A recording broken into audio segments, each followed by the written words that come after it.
ಇದು ಎಂತಹ ದೇವರ ಕರುಣೆ ಅಂತ ಅರ್ಥ ಮಾಡಿಕೊಳ್ಳಿ.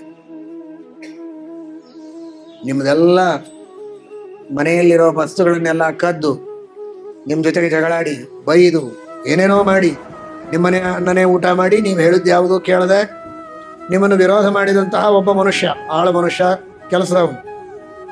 ಸಂಬಳ ಕೊಡ್ತೀರಿ, ಊಟಕ್ಕೆ ಹಾಕಿದ್ದೀರಿ, ಮನೆ ಕೊಟ್ಟಿದ್ದೀರಿ, ಎಲ್ಲ ಇದೆ, ನಿಮ್ಮ ಮಾತು ಕೇಳೋದಿಲ್ಲ. ಅವನದೇನು ಕೆಲಸ ಅಂದ್ರೆ ನೀವು ಬೇಡ ಅಂದಿದ್ದು ಮಾಡೋದು, ಹೇಳಿದ್ದನ್ನು ಮಾಡೋದಿಲ್ಲ, ಇಷ್ಟೇ ಕೆಲಸ.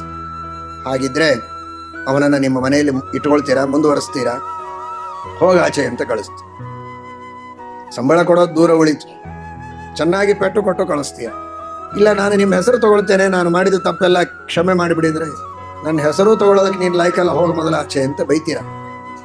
ಮನೆಯೆಲ್ಲ ಹಾಳು ಮಾಡಿ ಮತ್ತೆ ನನ್ನ ಹೆಸರು ತಗೊಳ್ತೀನಿ ಅಂತೀನಿ. ನನ್ನ ಹೆಸರು ತಗೊಂಡ್ರೆ ನನಗೇನು ಲಾಭ? ಆದ್ರೆ ನಮ್ಮ ದೇವರು ನೋಡಿ, ನಾವಿದ್ದದ್ದೆಲ್ಲಿ? ದೇವರ ಮನೆಯಲ್ಲೇ. ಇವತ್ತೇ ಈಶಾವಾಸ್ಯ ಉಪನಿಷತ್ತಿನಲ್ಲಿ ಕೇಳಿದ್ದೀರಿ, ಇಡೀ ಜಗತ್ತೇ ಪರಮಾತ್ಮನ ಮನೆ, ನಾವಿರೋದೇ ದೇವರ ಮನೆಯಲ್ಲಿ. ದೇವರು ಹೇಳಿದ ಮಾತು ಯಾವುದೂ ಕೇಳೋದಿಲ್ಲ. ಯಾವುದನ್ನು ಮಾಡಬೇಡ ಅಂತ ಹೇಳಿದ್ದಾನೆ ಅದನ್ನೆಲ್ಲ ಮಾಡ್ತೇವೆ. ಇಷ್ಟೆಲ್ಲ ಮಾಡಿ ನಾರಾಯಣ ನಿನ್ನ ಹೆಸರು ತಗೊಳ್ತೇವಪ್ಪ, ನಮ್ಮ ಪಾಪವನ್ನು ಪರಿಹಾರ ಮಾಡೋದ್ರೆ ಮಾಡಿಬಿಡ್ತಾನೆ.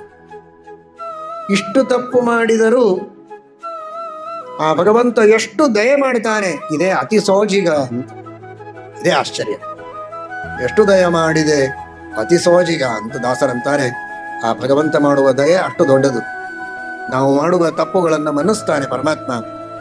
ಆ ದೃಷ್ಟಿಯಲ್ಲಿ ಭಗವಂತನನ್ನು ನಾವು ಭಕ್ತಿಯಿಂದ ಸ್ಮರಣೆ ಮಾಡ್ತಾ, ಅವನ ಕಾರುಣ್ಯ, ಅವನ ದಯೆ ಅದನ್ನು ನೆನೆಸಿಕೊಂಡು, ಅದರ ದುರುಪಯೋಗ ಅಲ್ಲ ಸದುಪಯೋಗ ಮಾಡಿಕೊಂಡು, ಏನು ಗೊತ್ತಿಲ್ಲದೆ ತಪ್ಪು ಮಾಡಿದ್ದೇವೋ ಅದನ್ನು ಕ್ಷಮೆ ಮಾಡುವಂತ ಹೊರತು ಬೇಕು ಅಂತ ತಪ್ಪು ಮಾಡೋದು ನಾರಾಯಣ ಅನ್ನೋದು. ಹಾಗೆ ಮಾಡಿದರೆ ದೇವರು ಕ್ಷಮೆ ಮಾಡೋದಿಲ್ಲ.